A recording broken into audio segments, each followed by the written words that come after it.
సాధారణ పనే, కానీ విధి వేరేలా తలచింది. బైక్ కడుగుదామనుకున్న యువకులను మున్నేరు నది ముంచేసింది. మొత్తం 4 యువకులు నదికి వెళ్లగా 2 నది ప్రవాహంలో కొట్టుకుపోగా వారి పక్కనే ఉన్న మరో 2 ప్రాణాలతో బయటపడ్డారు. కళ్ల ముందే స్నేహితులు ప్రాణాలు కోల్పోతున్నా కాపాడలేని తమ నిస్సహాయ స్థితిని తలుచుకొని ఆ 2 కూడా మానసికంగా కుంగిపోయారు.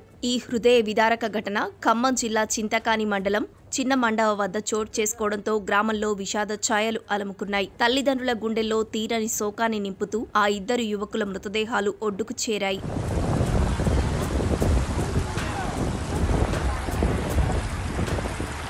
చింతకాని మండలం చిన్నమండువకు చెందిన 22 ఏళ్ల గోపి, 18 ఏళ్ల నందగోపాల్ అనే 2 స్నేహితులు మరో 2 మిత్రులతో కలిసి గ్రామానికి సమీపంలో ఉన్న మున్నేరు నదిలోకి బైక్ కడగటానికి వెళ్లారు.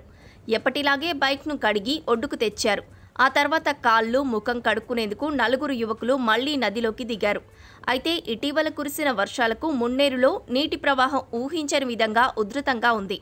ఆ ఉధృతిని అంచనా వేయలేక గోపి, నందగోపాల్ 2 క్షణాల్లో నీటి ప్రవాహంలో కొట్టుకుపోయారు.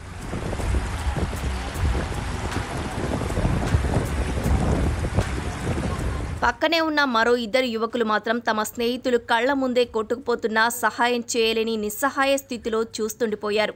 ప్రాణభయంతో కేకలు వేస్తూ ఎలాగోలా ఒడ్డుకు చేరుకుని ప్రాణాలతో బయటపడ్డారు.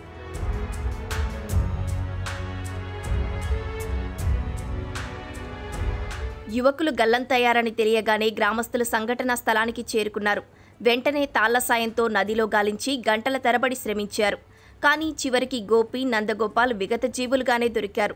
నది ఒడ్డుకు చేరిన వారి నిర్జీవ దేహాలను చూసి తల్లిదండ్రులు, కుటుంబ సభ్యులు, గ్రామస్తులు కన్నీరు మున్నీరయ్యారు. జీవితంలో ఎన్నో ఆశలతో అడుగులు వేయాల్సిన ఆ యువకులు ఇలా అర్ధాంతరంగా మృత్యువాత పడటం ఆ గ్రామాన్ని దిగ్భ్రాంతికి గురిచేసింది. ఈ ఘటనతో చిన్నమండవ గ్రామంలో విషాద ఛాయలు అలుముకున్నాయి.